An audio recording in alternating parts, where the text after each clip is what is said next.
ಮಹಾರಾಷ್ಟ್ರ ಸರ್ಕಾರ ರಚನೆಗೆ count down ಶುರುವಾಗಿದೆ.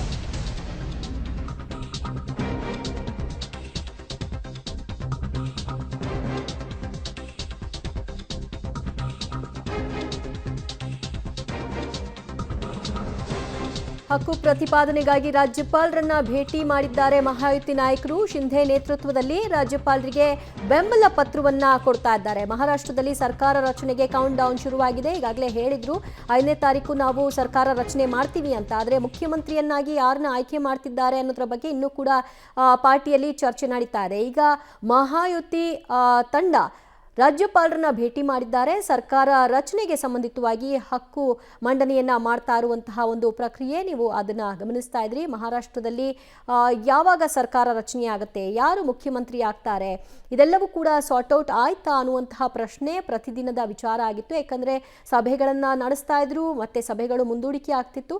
ಶಿಂಧೆ ಅವರು ರಾಜ್ಯಪಾಲರನ್ನ ಭೇಟಿ ಮಾಡಿ ಹಕ್ಕು ಮಂಡನೆಯ ಪತ್ರವನ್ನ ಕೊಡ್ತಾ ಇರುವಂತಹ ದೃಶ್ಯವನ್ನು ಕೂಡ ನೀವು ನೋಡ್ತಾ ಇದ್ರಿ.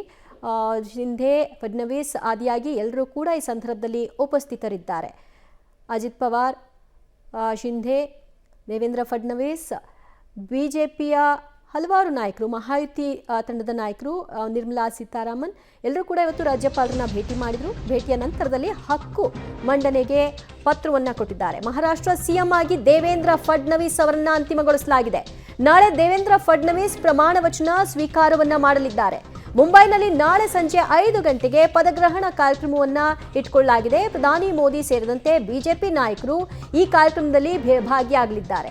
ಮಹಾರಾಷ್ಟ್ರ ಸಿಎಂ ಆಗಿ ದೇವೇಂದ್ರ ಫಡ್ನವೀಸ್ ಅವರ ಹೆಸರು ಆರಂಭದಿಂದಲೂ ಕೂಡ ಮುನ್ನೆಲೆಗೆ ಬಂದಿತ್ತು. ಆದರೆ ಅದನ್ನು ಅಂತಿಮಗೊಳಿಸ್ಕೊಳ್ಳಿಕ್ಕೆ ಇನ್ನೂ ಕೂಡ ಮಾತುಕತೆಗಳು ಮೇಲಿಂದ ಮೇಲೆ ನಡೀತಾ ಇತ್ತು. ಈಗ ಫೈನಲ್ ಮಾಡ್ಕೊಂಡಿದ್ದಾರೆ ದೇವೇಂದ್ರ ಫಡ್ನವೀಸ್ ಅವರನ್ನ ಮುಖ್ಯಮಂತ್ರಿಯಾಗಿ ಮಾಡಿ. ಈ ಹಿಂದೆ ಶಿಂಧೆ ಅವರು ಮುಖ್ಯಮಂತ್ರಿಯಾಗಿದ್ದ ಸಂದರ್ಭದಲ್ಲಿ ಉಪಮುಖ್ಯಮಂತ್ರಿಗಳಾಗಿ ಅವರು ಕಾರ್ಯವನ್ನ ನಿರ್ವಹಿಸಿದ್ರು. ಈ ಬಾರಿ ಅವರಿಗೆ ಅವರ ನೇತೃತ್ವದಲ್ಲಿ, ಶಿಂಧೆ ಅವರ ನೇತೃತ್ವದಲ್ಲೇ ಚುನಾವಣೆಯನ್ನ ಎದುರಿಸಿದ್ದಾದರೂ ಕೂಡ ಫಡ್ನವೀಸ್ ಅವರಿಗೆ ಮುಖ್ಯಮಂತ್ರಿ ಸ್ಥಾನವನ್ನು ಕೊಡಬೇಕು ಅಂತ ವಿಚಾರ ಬಂದಾಗ ಶಿಂಧೆ ಅವರು ಕೂಡ ಬಿಜೆಪಿ ಏನು ತೀರ್ಮಾನ ತೆಗೆದುಕೊಳ್ಳುತ್ತೋ ಅದಕ್ಕೆ ನಾನು ಬದ್ಧನಾಗಿದ್ದೀನಿ, ನಾನು ಮುಖ್ಯಮಂತ್ರಿಯಾಗಿ ಅಧಿಕಾರದಲ್ಲಿದ್ದಂತಹ ಸಂದರ್ಭದಲ್ಲಿ ನನಗೆ ಸಂಪೂರ್ಣವಾದಂತಹ ಸಹಕಾರವನ್ನು ಕೊಟ್ಟಿದ್ರು ಅಂತ ಹೇಳಿದರು. ಇನ್ನು ಮಹಾ ಹಂಚಿಕೆಯ ಸೂತ್ರ ಏನು? ಬಿಜೆಪಿಗೆ ಗೃಹ ಖಾತೆ, ಕಂದಾಯ ಸೇರಿದಂತೆ ಒಟ್ಟು 21ರಿಂದ 22 ಖಾತೆಗಳು ಹಂಚಿಕೆ ಆಗಬಹುದಾದ ಸಾಧ್ಯತೆ ಇದೆ. ಇದರ ಜೊತೆಗೆ ಸ್ಪೀಕರ್, ಪರಿಷತ್ ಅಧ್ಯಕ್ಷ ಸ್ಥಾನದ ಒಂದು ಹಂಚಿಕೆಯೂ ಕೂಡ ಬಿಜೆಪಿಯ ಪಾಲಾಗುವಂತಹ ಸಾಧ್ಯತೆ. ಸಂಪುಟದಲ್ಲಿ 16 ಖಾತೆ ನೀಡುವಂತೆ ಶಿಂಧೆ ಶಿವಸೇನೆಯ ಬಣ ಪಟ್ಟನ್ನ ಹಿಡಿದುಕೊಳ್ತಿದೆ. ಅದಕ್ಕೆ ಓಕೆ ಅಂದಿದ್ದಾರಾ? ವೇಟ್ ಮಾಡಬೇಕು.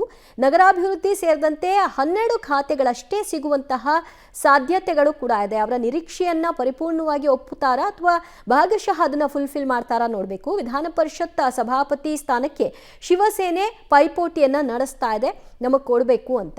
ಇನ್ನು ಈಗಾಗಲೇ ಉಪಸಭಾಪತಿ ಸ್ಥಾನವನ್ನ ಅಲಂಕರಿಸಿದ್ದಾರೆ ಶಿವಸೇನೆ. ಎನ್ಸಿಪಿಗೆ ಹಣಕಾಸು, ಡೆಪ್ಯೂಟಿ ಸ್ಪೀಕರ್ ಸೇರಿ 9ರಿಂದ 10 ಖಾತೆಗಳ ಹಂಚಿಕೆ ಆಗಬಹುದು.